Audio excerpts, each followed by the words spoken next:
Wali Songo dikenal sebagai 9 tokoh penyebar agama Islam yang berperan besar dalam keberhasilan penyebaran agama Islam di Indonesia.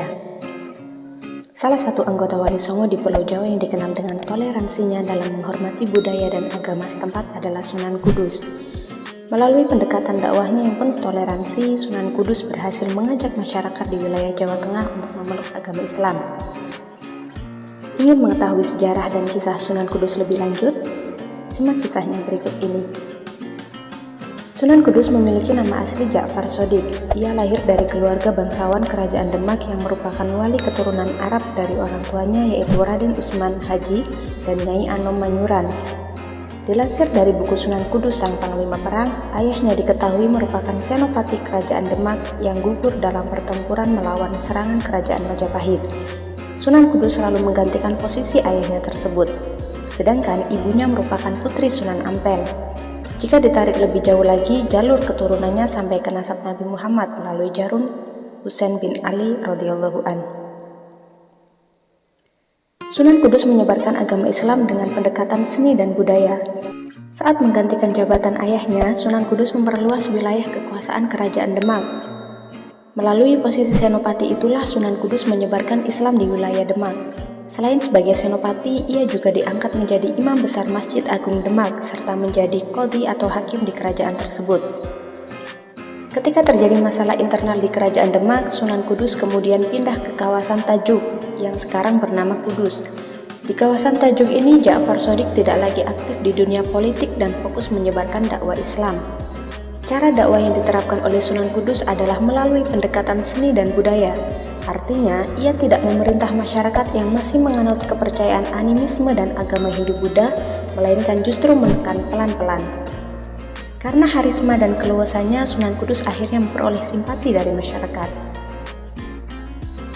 Sunan Kudus memiliki 4 pendekatan dalam menyebarkan agama Islam. Sebagai informasi tambahan, Sunan Kudus menggunakan pendekatan empati dalam menyebarkan agama Islam. Pertama, Sunan Kudus melakukan pendekatan secara perlahan dengan membiarkan adat kebiasaan yang ada di masyarakat dan mulai memodifikasi sedikit demi sedikit. Ia juga mengendapkan jalan damai dan menghindari perpecahan selama berdakwah. Selanjutnya, Sunan Kudus juga menghormati masyarakat Hindu untuk menarik perhatian mereka. Salah satunya dengan memberikan perintah agar tidak menyembelih sapi, karena pada saat itu sapi adalah hewan yang disucikan oleh masyarakat setempat. Larangan ini berawal dari cerita saat Sunan Kudus mendatangkan sapi dari India. Datangnya sapi itu membuat warga penasaran dan mendatangi Sunan Kudus karena dikira sapi itu akan disembelih. Namun, ternyata ini adalah salah satu cara untuk menarik masyarakat agar memeluk Islam. Saat masyarakat sudah berkumpul, Sunan Kudus menceritakan bahwa dulu ia hampir mati karena kehausan, lalu datanglah sapi menyusuinya.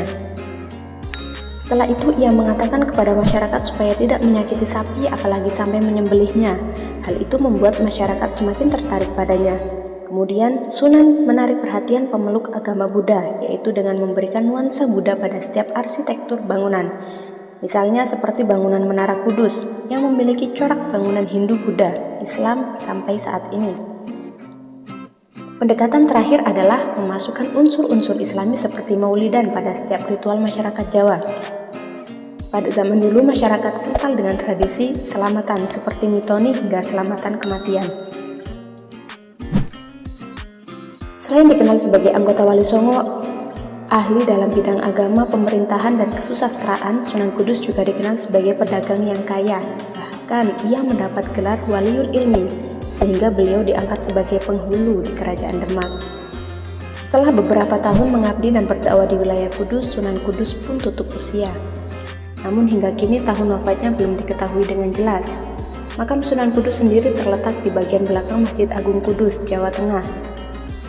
Itulah sejarah dan kisah Sunan Kudus yang perlu kita ketahui. Dengan informasi di atas, semoga kita menjadi lebih memahami bagaimana metode penyebaran agama Islam yang dilakukan oleh Sunan Kudus.